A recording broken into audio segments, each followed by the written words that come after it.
Ultimate War Ear here, and I hope that you're ready for some E. That's what we just started. Okay, let's just start with that. And then you laugh.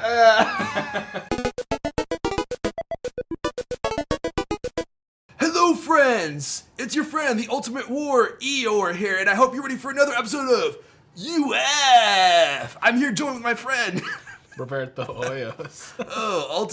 Obviously not very Ultimate Warrior-esque. Not as ultimate as I am. Does the Ultimate Warrior speak that way? In my mind, in my dreams. I can't even see the paint. Hey guys, welcome to user-friendly episode 85. Snap it to a beef jerky because Ultimate Warrior doesn't eat Slim Jims. So we're having some beers, clink. Clank. The warm clink of aluminum.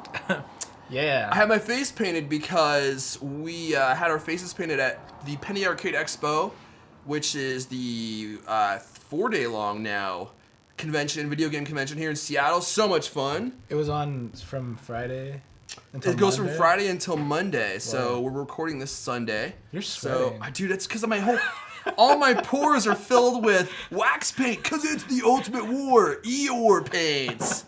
I am sweating my ass off. It's hot in here too. So we're actually going to be heading to a EA party. EA Sport. It's in the drinks. That's what we're going to be in a little bit later in the show. But we thought we'd head home and do a little UF, talk about PAX. Yeah. And then you had something cool you're going to show us. And game related. It's a game show. Oh, it's a game show. I'm just going to keep flexing until one of my arteries bursts. I wish we both knew how Ultimate Warrior actually spoke and what his catchphrases are. Because I swear everybody, or maybe it's our inside joke, is that any wrestler sounds like The Kool-Aid Man, the Slim aka Jim guy. Yeah. Man, I am sweating. I should have brought the fan out here. I need like one of those church. You can do that. Dear Lord, dear Lord, oh my! I do declare. I do declare it is warm in here. Oh my! So, how are you doing? Pretty good. Did you have fun at PAX? Yeah, it was. actually feels really I only good. went yesterday, Saturday. Saturday, and which you is the went biggest day. Saturday, Sunday. Yeah. But I had a great time.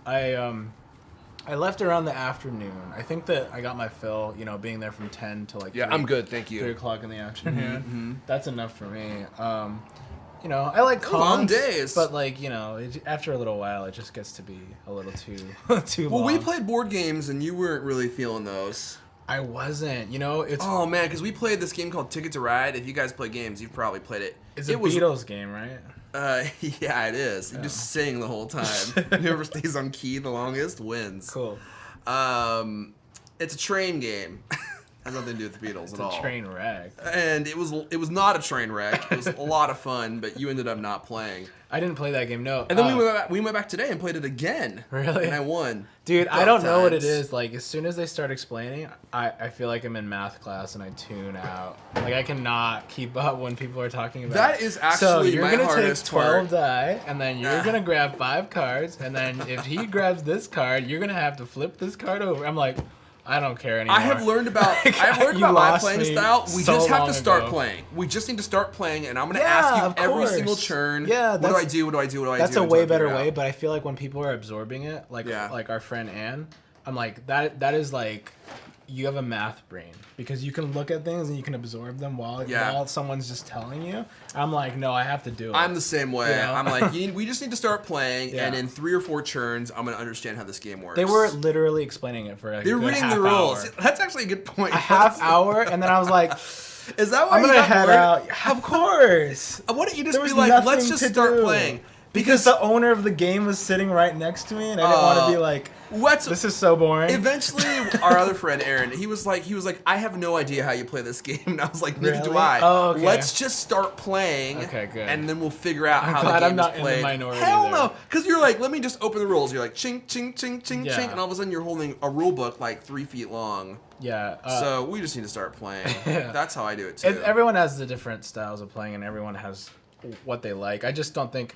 I think like in my head, I'm like, oh, that'd be fun. Yeah, we'll play blah blah blah. But I don't think I'm into very many of these really complicated games. Like I'm not really. I just like to kind of pick up and play like Cards Against Humanity, all that kind of stuff. That's fun, you know. Cards Against Humanity. The ones that are really popular fun. games, I think there's a reason for it because you can just pick them up and play. The weird obscure games at PAX. No one knows what the hell they are. And there are they lot are of those very at involved, PAX. you know? Yeah. I don't want to play a game that takes 6 hours. Yeah, neither do that I. doesn't that's too much for me. Till you get your own table where you can leave all the pieces the way they are. Yeah, and they sell those there and they're like $12,000 each. And now it makes sense why you would have one of those because if you're really into games that take 10 hours to beat, then you would need to like come back the next day just to finish. Yeah, I just felt kind of out of place. I was like, "Oh, I bet everyone's getting this and I'm just like going to be the rude guy." Dude, no. Me or Aaron had any idea what we were doing until the game started. Right. So, and then I won in a huge upset at the very end of the game, which was gratifying for me. Yeah, maybe I'll like it if I just did that, but I kind of just wanted to explore a little bit more. I went to a panel, but that wasn't really that interesting. You know, some panels are hit or miss, dude. Because I feel like they're usually miss. Yeah, it's because like I feel like when it's in an industry that I'm in, I'm like, oh, that'll be fun. I want to hear what their insight is, and then I'm like, okay, that just sounds like they're just making it up on the fly. There sounds like if I rolled out of bed and someone asked me a bunch of marketing honestly questions, think that's what happens. And I'm like, well, as a matter of fact, this is what you would do. And I'm like, yeah, anyone can do that. This is not helpful. They just need to have butts in the seats. Yeah. So I feel like if you have any experience whatsoever and you have a pulse, they'll put you as an expert in one of these panels. And there are some panels that actually have experts. Yeah, but I've been to really good ones, but I think I'd rather go to like somebody's talk where they're like a successful somebody. Yeah. And then I'm just gonna sit there and watch. But even that, I'm like, well, I can watch that online. So some of the panels are really obscure too, and I'm like, did you need to do a whole panel on this? It's like women's transgender issues in the gaming industry at, in Seattle. It's like in 1972. Yeah, 1972 from the hours of 8 a.m. to 5 p.m. That's probably a college on weekdays. Course. And you're like, did you really need to create a whole panel for that? Because I paid money to be here, and this sounds terrible. This feeds into the money I paid. Oh my gosh. So anyway, we wanted to do a top 2 things that we loved about PAX. I was there 2 days. You were there 1 day. PAX Stream. Yeah, I agree. PAX Stream. That's something that we should start saying every day. So, do you want to go or do you want me to start? Why don't you go? Okay, so my favorite thing, I would say number 1, is we got to see the new gaming consoles. Yeah. So, and this is the first time I've ever seen any games played on an Xbox One or PlayStation 4.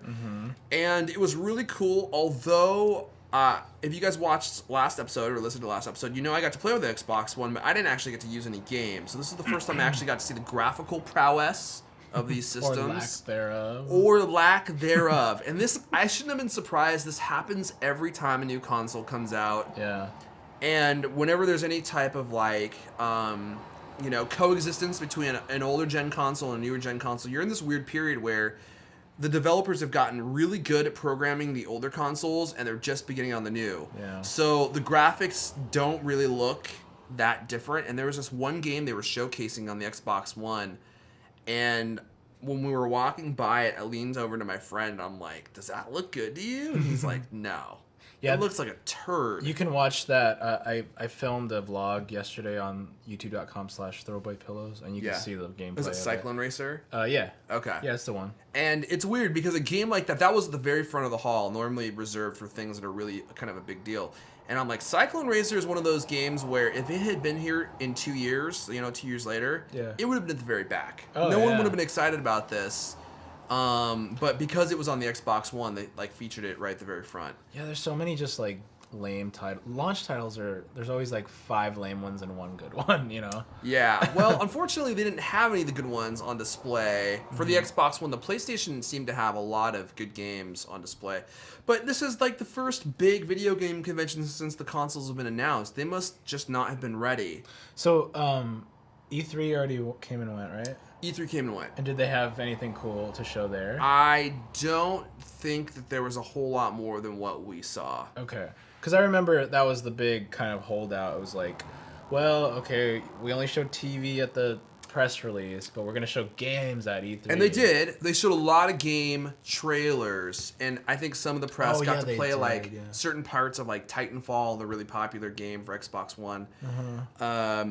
I just think, I mean, this thing, it comes out in freaking November. I just don't. They're not done programming the thing yet, so I just don't think there's a lot they can show. So anyway, that's my first one. What's yours? Let me see. I liked the indie game area. I got turned on to indie games very recently after watching the movie, Indie Game the movie. So I didn't know that was this whole culture of people creating games that aren't necessarily like the craziest graphics, but they're kind of like these fun, like on purpose pixel art, or like on purpose they're just kind of simple games. And it was just kind of neat to see some guy in the corner with a MacBook like doing like what he needs to do to set up the game, and then these people would be playing it.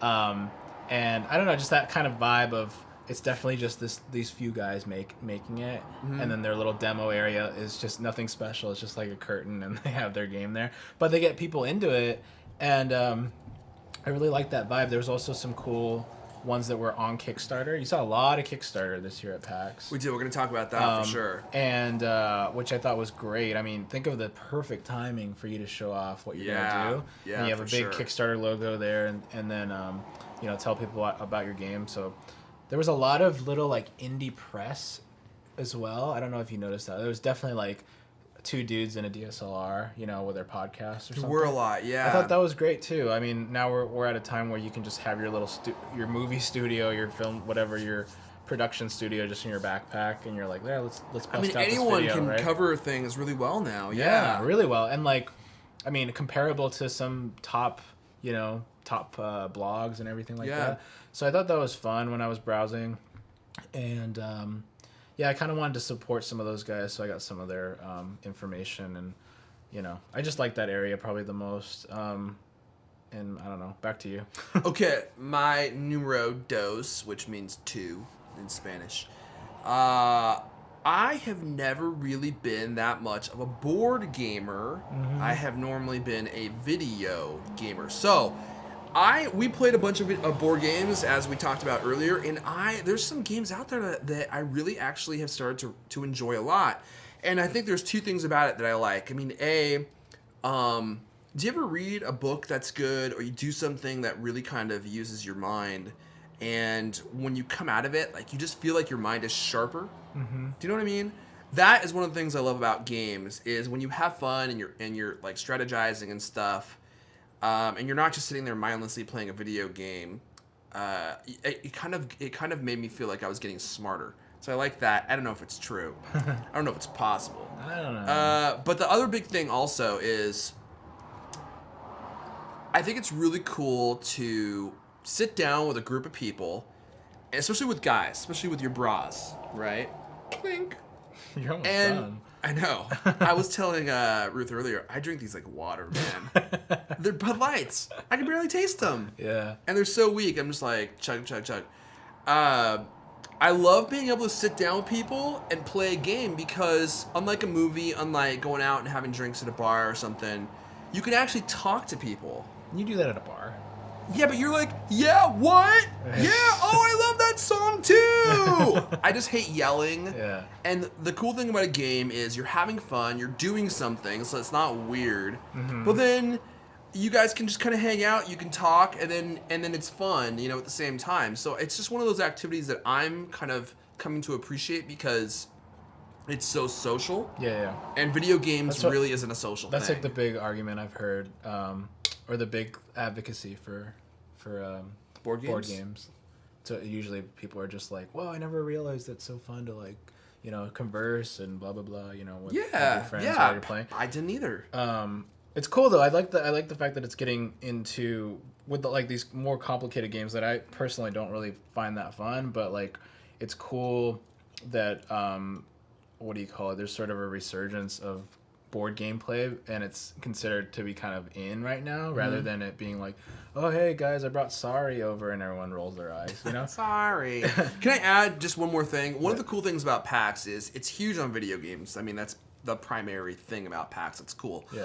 But the other cool thing is that there's a very big community feeling. I mean, you can go in to this board game room and you can check out any board game you want. Mm-hmm. I mean, anything. They have everything there. And you can take it within like a 1 mile radius. They have all these buildings everywhere that you can go play in. So you can just go check out a game for free and take it anywhere you want. And you can play all day. I think it closes at midnight. That's really cool. So you can play it well into the night with all your friends and it doesn't cost you anything. I mean, they just give you the game and you go play it. That would be pretty awesome. That would be really fun if I was like a younger kid and I just hung out at PAX all that stupid day. Like now I'm just kind of like, okay, I mean, I go to lots of conventions, so I kind of get fatigued after a little while. Especially if you're walking around all day. By 6, you're done. Yeah, but if I was like, in high school, I'd be like, oh, this is so fun. I don't want to leave, so great. I guess the other thing, like, about, just to add to the board game thing, is I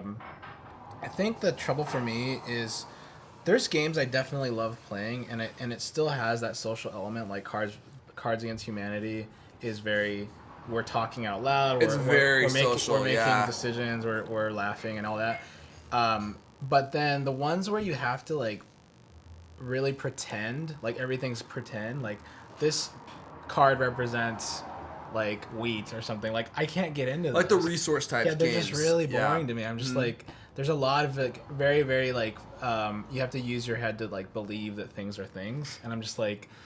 Okay, but it's not that interesting to me. Like I don't want to pretend that these dice are actually bars of gold or something. It's just like it's not cool. But the other ones where you just kind of like where they're more, I guess, less. I don't know. Cards Against Humanity keeps coming to mind because that one's just way less of that, right? Those I enjoy a lot. So I don't know. I guess it just totally depends. And luckily, there's a zillion games out there. And now in Seattle, there's a ton of places to play them and everything. So it's cool. Excellent. So I don't know if there's another thing. Do you have a second thing? I was very what do you call it? Interested or impressed that there was a lot of. Small booths for different vendors. Yep. I didn't realize that. I think the time I went, I just maybe stayed in the middle of the hall where all the games and everything, everyone's playing games. Mm-hmm. So I liked that. And then the other thing I really liked was the arcade area of like classic arcade. That was cool. That was fun. It was all dark, and they have all like the old classic arcade games, like stand-up arcade games with like the CRTs built in and everything. Yeah, and then it had pinball. Well, it smelled bad in there. Yeah, well, it smelled bad in every room, dude. It smelled bad in the board game room. There's some gnarly smells going on. And yeah, so that was cool. Just get to take a spin like around. Everything's free, and we played some old home computer games that was just kind of fun, like all that kind of stuff where we played an Apple IIe. Yeah, like you're not gonna play forever, but it's just kind of fun to mess with it for a while. It's very nostalgic. You don't get to do it very often. Or maybe you've never done it, which is awesome too, because like some little like tiny little girl was playing on the Apple II, it's just like that's completely out of her generation. Right. So I like that too. I think the older stuff was just interesting, which those were my predictions. I was gonna like indie and the old stuff, and that's what I liked. There's also a ton of like video game consoles there from every generation. I mean, Nintendo, Super Nintendo, Nintendo 64, Xbox. Yeah. I mean, you can check out any game for free and just go play it with your friends. They do a great job of making it feel warm and actually having like everything accessible to people. Yeah. Our convention center staff, which I recognize by this point, they're always really helpful. Really cool. Super nice people. The shows run really well. Like anytime I needed information, I looked around and I'd see somebody right away that I could ask. Yeah. So highly recommend it.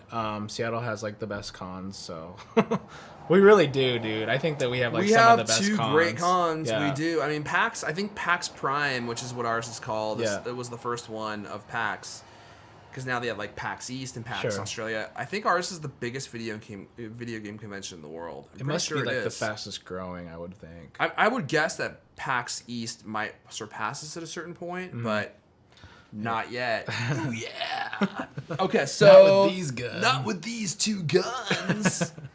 Okay, so you wanted to show us, speaking of video games, dude, it's just going up by the moment. Yeah, I know. Every time I look at it. So you had a Kickstarter you want to show us? Yeah. Do you want to record this with your phone? I don't know if I'm going to do a video because it's not really...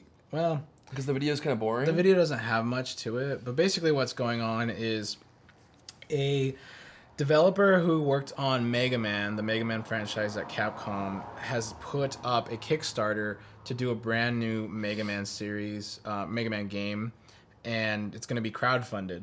And I thought this was really interesting that this guy, wants to go do this, and obviously it's going to get funded. It wants 900,000. It's at 701,000. And they have basically concept art, and then of course he has the clout to do it and like the goodwill of everybody. The concept art looks really good. Concept art looks really good, and that's kind of where we're at right now with this. And they have a lot of people pledging so far. What do they have? Mighty Number 9 is the name of the project. 11,000, over 11,000 people pledging, and it's going up as I'm talking. Dude, in one day, yeah, he's made $700,000. Yeah, he's got 29 days to go. It came out today, September 1st. Wow. But yeah, it's called Mighty Number 9, and yeah, I mean, this is great. I mean, in one of the articles I was reading, they're like, if you're waiting for Capcom to make a really good Mega Man game, like, I think you probably need to wait. I wonder why they wouldn't. There's such a huge, I would think, demand for these games that we've all grown up with. For example, one of the games we played at PAX, Disney's, or Mickey's Castle of Illusion. If you remember that game, you're probably our age. It was, I think, on Nintendo or Sega Genesis, wasn't it? I don't remember that game. You don't remember that game? I remember the Mickey Mouse capades. Okay. Game. Anyway, really popular game, and it has been totally redone graphically, and they were playing it on Xbox. It's going to be available on Xbox Live Arcade and I think PlayStation Store on Tuesday. So, really fun game. I had a great time playing it, side-scroller. Yeah. And that is one of those games, just like Mega Man, where we grew up with it, and all of a sudden, it's like, why don't they remake this? Give it like a new life? They're doing that with, they did a DuckTales one. But I mean, it's cool, but it's not line up around the block Skyrim's coming out cool, right? No. Because, like, you are going to casually download that maybe, right? I mean, think about it. Are you actually going to be like, holy crap, I would buy it Battlefield eventually. Is coming out. Like, you know, like that, yeah. There's a much different vibe. And it's not nearly as big a franchise. One makes $1 gazillion and one's going to make like... But they also don't have to put the marketing kid budget. And nostalgia dollars. I mean, like, Call of Duty arguably spends, I think they actually spend more on their marketing budget, significantly more, like more than double their marketing budget than they do on their development budget. So a game like this, their marketing or their development budget isn't going to be that huge. Their marketing budget doesn't need to be that huge because it's going to be a very, very organic thing. People who liked Mega Man are going to hear about this and hopefully they'll buy it. Yeah. I don't know. It seems like there'd be a market for it. I just feel like sometimes we, as people that grew up in the 80s and 90s, are very biased against these. Like, in a good way, we think that, oh my god, who's not gonna love Mega Man? And like, you talk to a kid who's like 12 and they don't even know what that is, right? Yeah. So true. It's just like, we think that, it would be the secret sauce for Nintendo, remake all their games in 3D or whatever, and it's like, no one gives a crap. Like, there is a market, but it's not as huge. It may not be that huge. Either way, you do still have to have a marketing budget to get this out to the young people, because I mean, the 30-something crowd isn't going to sustain your entire reason for making it, right? No, but this is we've had this conversation before. Yet another reason why Kickstarter is something I wish I had invented. Because there's studios, there's music studios, there's game studios. Yeah. And for them, the motivation is always profit, right? Sure. They're always trying to make a profit, which there's nothing wrong with. I mean, they need to make a profit. No margin, no mission, right? Excellent. As they say. Excellent. But with a guy like this, I'm sure he wants to make money, but he also has a passion for the IP, right? He probably really loves Mega Man. He wants to make a Mega Man game. And the studio may not be willing to risk the money, but us consumers obviously are. Yeah. No, and it's perfect. This guy's already raised, he's asking for what, 900 or 800,000? 9. He's asking for $900,000, and he is already almost all the way there in one day. And every time this page refreshes, it goes up like $2,000 or $3,000. He's gonna make it no problem. Yeah. Yeah, and I mean, basically he has concept art at this point, but it looks great as concept art. I mean, you don't really need much. You have the guy and you have art that shows like, yeah, we're gonna do it. Yeah, totally. Kickstarter has had way less to still get funded, right? So wait, I don't know if you said this already. What how is this guy able to create a game based around Mega Man? I guess he's just changing the name of the property into something different. It looks like Mega Man. Yeah, I'm not totally sure. I don't. Was he involved in previous Mega Mans? Yeah, he was one of the co-creators. Oh, he was. Yeah. Oh. Yeah. So as far as I know, that's what the deal is. But I just jumped on this just like 5 minutes ago before we started or whatever. We played a game, a board game again at PAX that was really fun. I forget the name of it, but they're doing a Kickstarter right now. They're trying to raise, I think, $6,000, and they had raised $40,000. Mm-hmm. And really popular game. It got funded, and it was so much fun. If they had been selling it there for $40, which is what their Kickstarter was for, I would have bought it. It was that much fun. We had a great time playing it. They didn't have it yet, right? No, and actually, they're not even gonna. Even if I think the auction or the Kickstarter ended today or tomorrow. Oh yeah, I think I was there when they were saying that. Yeah, but it's not gonna be available till April, so you can't buy it anytime soon anyway.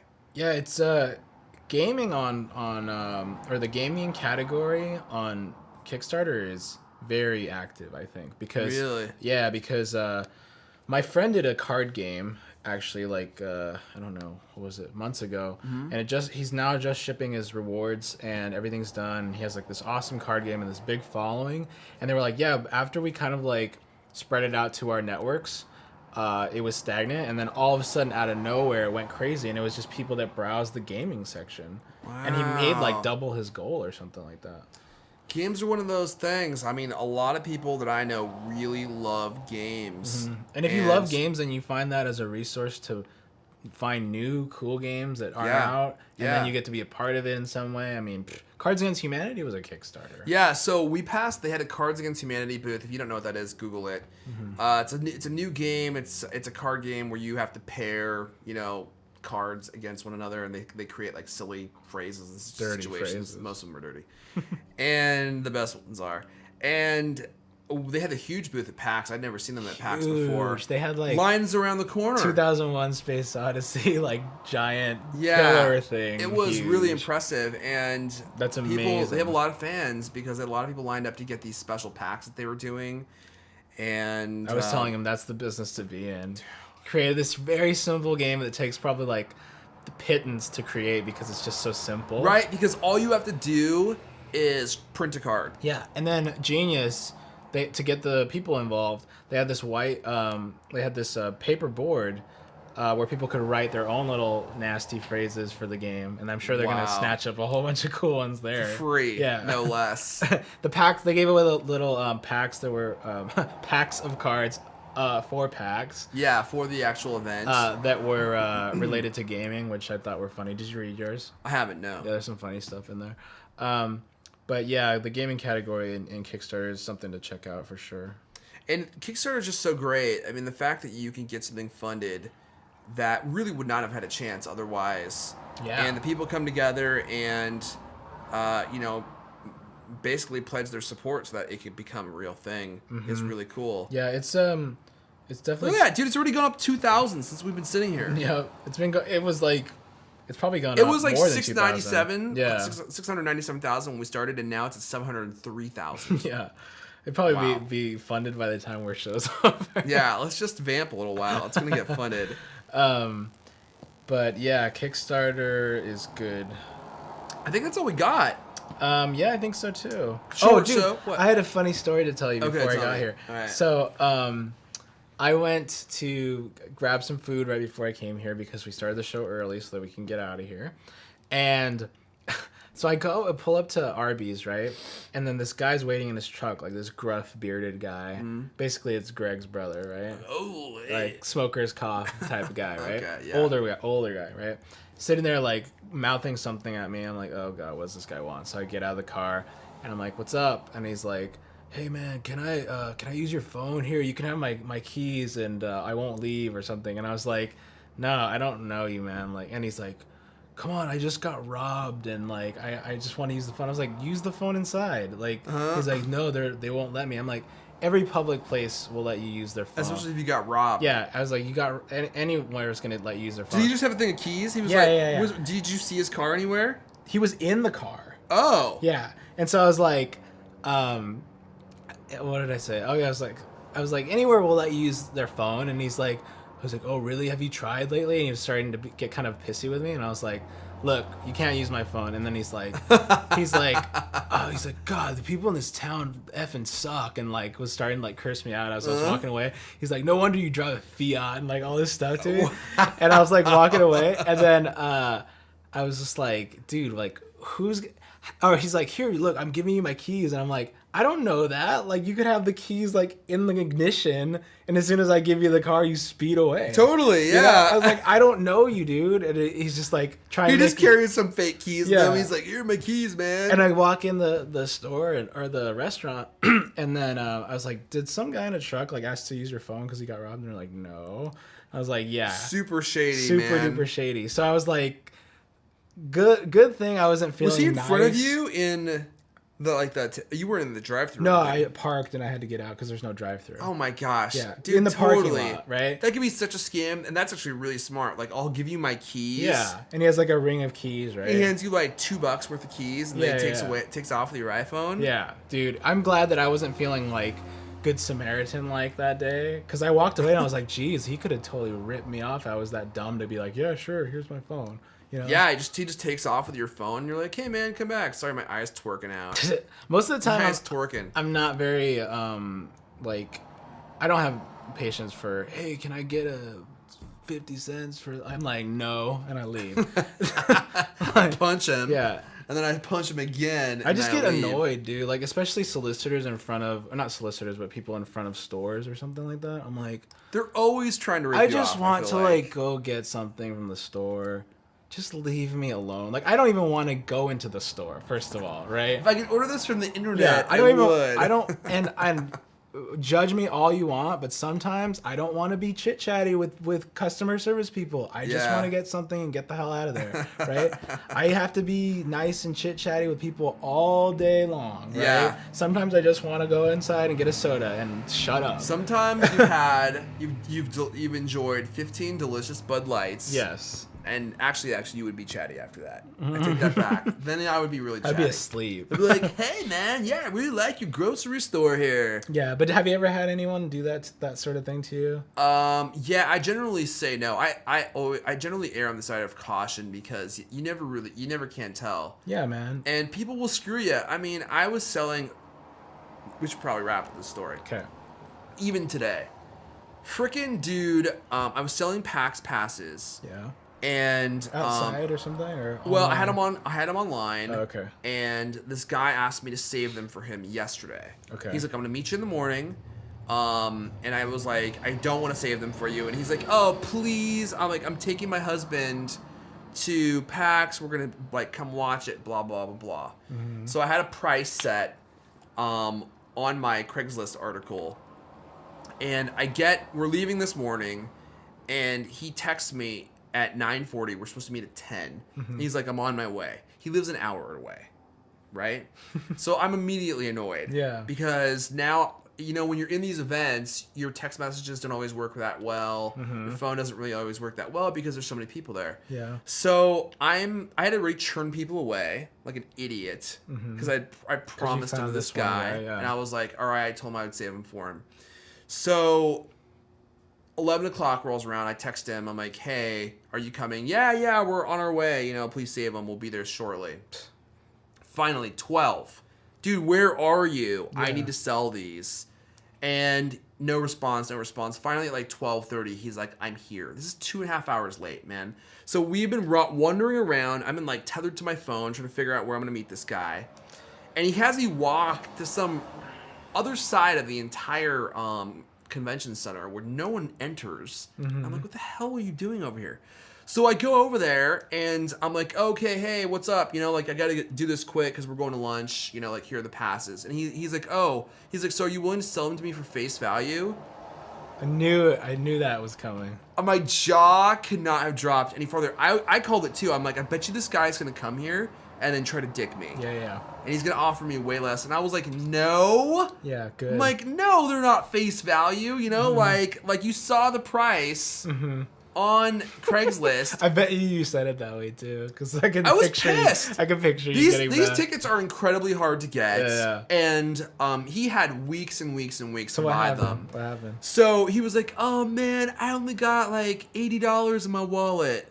Dude. And he had agreed to pay me $120 for these. I think it just and bothers then he goes, me. and then he's like lying to my face. He's like, "Oh, I didn't realize how much you had asked for." And I'm like, "You asked me to save them for you. Yeah. You asked me to save them for you, and you promised that you were gonna pay me when we met." And I didn't want to be. I was like, I gotta go. Yeah. I want to sell these things. It's the middle of the day, so now these things are worth less Yeah. than they were previously. So I just sold it to him. I sent him some really like angry text message after. Because I sold them, and then that when I left, the farther away I got from the situation, the angrier I got. I was like, this guy just totally played me. Yeah. Like a fool. Dude, that happens. Like, I think it just bothers me the most because, I don't know. I would never do any kind of shiesty stuff like that. Me either. You know, like I just try to like treat people the way I would like to be treated if I'm selling something, you know? I don't like try to think of an angle, how to screw them, you know, because there's always some weakness you can exploit from a nice person, you know? Yeah. I don't do that stuff, but I've definitely been there, and it's the worst when you are selling things that are cheap or stuff that like people that don't make very much money can only afford. You get the worst kinds of shadiest people. You know? Like when I sold my beater car, ugh, God, shoot me in the head. Like, terrible freaking experience. Like, just dealing with people that want to shiest you like that. They're like, well, I'm all the way down here from Tacoma and I only brought $200. And you're like, go away. Like, you know, but you're like, well, fuck, I want to sell this, you know? Right. Yeah. So I kind bad. of feel like Craigslist etiquette for all of our American viewers and listeners. If you agree to meet somebody and you have not bartered up until that point, in my mind, you have accepted the price. Yeah. Because now you're wasting their time. Like, if you show up and they're asking for $100 and you bring $30, why the hell did you make them go all the way out there to meet you? It's like, at that point, it's locked in. You've already agreed to pay the price they're asking for. If you're gonna negotiate before you meet up so that you're not wasting anyone's time. It's the worst though when they're straight up lying and then you get them to still pay the same amount and they just told you, I only brought X. And then you are like, all right, fine, peace. And they're like, okay, I actually have it. All of a sudden, I found money in my shoe. I got my extra wallet here. It's like, oh my gosh. Okay, I think we gotta wrap it Yeah, let's up. wrap it up there before I get any angry. I'm about to go on an AT&T rant. We were gonna wrap Oh yeah, yo, my name is Irfan, and I'm here to say, pay me the PAX money you promised today. All right. I killed him, by the way, and his husband too. Their bodies are in my trunk, and I shan't bury them. I thought you were gonna rhyme. No. Dang. Where could I have gone with that? And I went to the zoo. Oh, I took them to the zoo, and I fed them to an emu. Okay. So, Irfan. All right, hey, if you want to hear more of my rhymes, you can do so on Twitter. I'm at Irfan, E-R-F-O-N, of which nothing rhymes with. How about you? And I am Roberto Hoyos, ROBERTOHOYOS. And where can we find our show? Several ways to watch and or listen to User Friendly. The easiest way is subscribe to us on iTunes. You can subscribe to the video or the audio feed. Just search for User Friendly on iTunes. You can also go to youtube.com/User Friendly Show and stream all the episodes there. Technology's amazing. And like us on Facebook because we post everything there. So if you're a Facebookaholic, then you'll see it. But one or two people this that are has girls been that watch this. The UF, also known as User Friendly. Episode 85. And where can we catch you? You can catch me on the Cultcast talking about all things Apple if you'd like to. No, I meant like we'll catch you next something. Oh, and we'll see you guys. Wait for it. Next time.